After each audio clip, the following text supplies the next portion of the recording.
Hello students, आपका मेरे YouTube channel learning science with B R Malik पर स्वागत है। आज हम कक्षा 9 विज्ञान विषय वर्कशीट 90 कर रहे हैं। 24 फरवरी के लिए है। इसमें हमें पार्ट 6 उत्तक का रिवीजन करना है, जिसमें हमें जाइलम तथा फ्लोएम के बारे में पढ़ना है। इससे पहले हम सरल स्थायी उत्तक के बारे में पढ़ चुके हैं। आज हमें जटिल स्थायी उत्तक के बारे में पढ़ना है। सभी प्रश्नों के उत्तर जानने के लिए वीडियो को आखिर तक देखते रहिए। चलिए शुरू करते हैं। जाइलम क्या होता है? जाइलम उत्तक का काष्ठीय भाग है, यानी लकड़ी जैसा हिस्सा है। यह संवहन और यांत्रिक दृढ़ता देने वाला उत्तक है। यह पौधे में जल तथा खनिज का संवहन करता है। यह मृदा से, मिट्टी से पौधों को जल तथा खनिज पहुंचाता है। इसमें 4 तरह की कोशिकाएं होती हैं। जाइलम ट्रैकेट, जिसे वाहिनिका बोलते हैं, वाहिका, जाइलम पैरेन्काइमा और जाइलम फाइबर। ट्रैकेट्स यानी वाहिनिका का काम और वेसल्स वाहिकाओं का काम है जल तथा खनिज का ऊर्ध्वाधर संवहन करना, यानी नीचे से ऊपर ले जाना।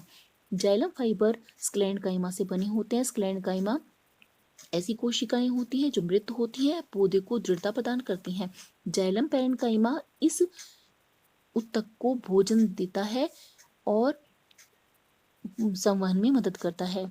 आइए अब हम फ्लोएम के बारे में पढ़ते हैं। फ्लोएम भोजन का स्थानांतर करता है पत्तियों से पादप के अन्य भाग में। आप सभी जानते हैं कि पौधे में भोजन पत्तियों में बनता है। जब पत्तियों में भोजन बन जाता है प्रकाश संश्लेषण की क्रिया से, तो यह भोजन तने में, ऊपर तथा नीचे जड़ों के पास भी पहुंचता है।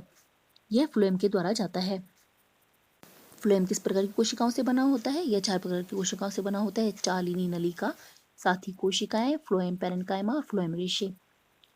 चालिनी नलिकाएं छिद्रित भित्ति वाली होती हैं। इनमें छिद्र होते हैं जिससे पदार्थ ऊपर आ और जा सकते हैं, नीचे की तरफ भी आ जा सकते हैं।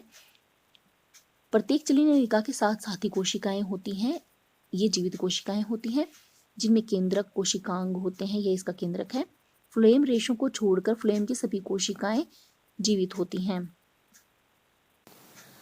अब इससे संबंधित प्रश्न उत्तर करते हैं। जाइलम और फ्लोएम के संघटकों के नाम बताइए। जाइलम और फ्लोएम के संघटकों के नाम इस वर्कशीट में ये अभी हमने पढ़े हैं। जाइलम ट्रैकेट्स, वाहिकाएं, पैरेन्काइमा और जाइलम फाइबर, ये जाइलम के हैं। और फ्लोएम पैरेन्काइमा, चालिनी नलिकाएं, साथी कोशिकाएं, फ्लोएम रेशे, ये सभी फ्लोएम के संघटकों के नाम हैं। प्रश्न 2, जाइलम और फ्लोएम के बीच उनके कार्यों के आधार पर अंतर स्पष्ट कीजिए। जाइलम का कार्य होता है पौधे को दृढ़ता प्रदान करना तथा खनिज और जल का संवहन मृदा से पादप तक करना, जबकि फ्लोएम में भोजन का स्थानांतरण होता है जो कि पत्तियों से और पादप के अन्य भागों में होता है।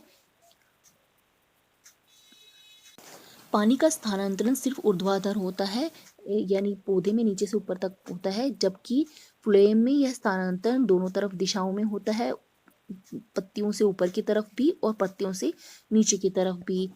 इसमें यानी दोहरा संचरण चलता है। प्रश्न 3 है, जाइलम और फ्लोएम का पादपों में महत्व बताइए।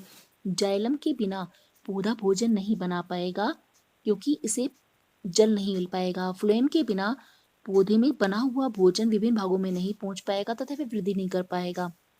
प्रश्न संख्या 4 और 5 में 2 कथन दिए गए हैं, जिसे अभिकथन ए और दूसरा कारण आर है। हमें ये देखना है कि अभिकथन सत्य है या असत्य है, और इसी तरह कारण सत्य है या असत्य है। फिर जो भी अभिकथन है उससे संबंधित यह कारण उसको एक्सप्लेन कर पा रहा है कि नहीं, इसके अनुसार हमें ये 4 दिए गए ऑप्शन में से उत्तर बताना है। प्रश्न 4 है, अभिकथन जाइलम पैरेन्काइमा कोशिकाएं स्टार्च के रूप में भोजन का संग्रहण करती हैं। ये बिल्कुल सही है, क्योंकि जाइलम का कार्य वैसे तो पानी को ले जाना है, लेकिन पैरेन्काइमा जाइलम की इस प्रकार की कोशिकाएं जो भोजन को इकट्ठा करती हैं, जिससे कि जाइलम की कोशिकाओं को भोजन प्रदान करके ऊर्जा दी जा सके। कारण, यह छोटी और दृढ़ कोशिका भित्ति वाली होती हैं। यह भी सत्य है। अभिकथन ए और आर दोनों सत्य हैं और आर इसकी सही व्याख्या है। इसका उत्तर आएगा ए। प्रश्न 5, अभिकथन एक साधारण उत्तक एक ही प्रकार की कोशिकाओं से बनता है। यह बिल्कुल सत्य है। साधारण और जटिल उत्तकों में अंतर यही होता है कि साधारण उत्तक में सिर्फ एक ही प्रकार की कोशिकाएं होती हैं, जबकि जटिल उत्तक में कई प्रकार की कोशिकाएं होती हैं। पादपों में साधारण उत्तक पैरेन्काइमा, कोलेन्काइमा, स्क्लेरेन्काइमा, यह भी सत्य है। ए सत्य और आर भी सत्य है, और आर ए का सही एक्सप्लेनेशन है या व्याख्या है। इसका भी उत्तर हुआ ए। दी गए अनुच्छेद को पढ़िए तथा प्रश्न 6 तथा 7 का उत्तर दीजिए। जाइलम तथा फ्लोएम जटिल स्थायी उत्तक हैं। यह स्थानांतरण तथा संवहन का कार्य करते हैं। फ्लोएम उत्तक 4 प्रकार की कोशिकाओं से मिलकर बना होता है। हमें इसमें प्रश्न 6 के उत्तर देना है, जो कि मैंने ऊपर पैराग्राफ पढ़ा है, इसको देख करके। फ्लोएम का कौन सा संघटक मृत कोशिकाओं से बना है? फ्लोएम रेशे। स्थायी उत्तक जो कि जीवित कोशिकाओं से बना है, जिनकी पतली कोशिकी भित्ति होती है, यह है पैरेन्काइमा। आज की वर्कशीट में बच्चों हमें इतना ही करना है। जल्द ही नेक्स्ट वर्कशीट के सॉल्यूशन के साथ मिलेंगे। आप जो भी टॉपिक पढ़ना चाहते हैं कमेंट बॉक्स में जरूर लिखिए।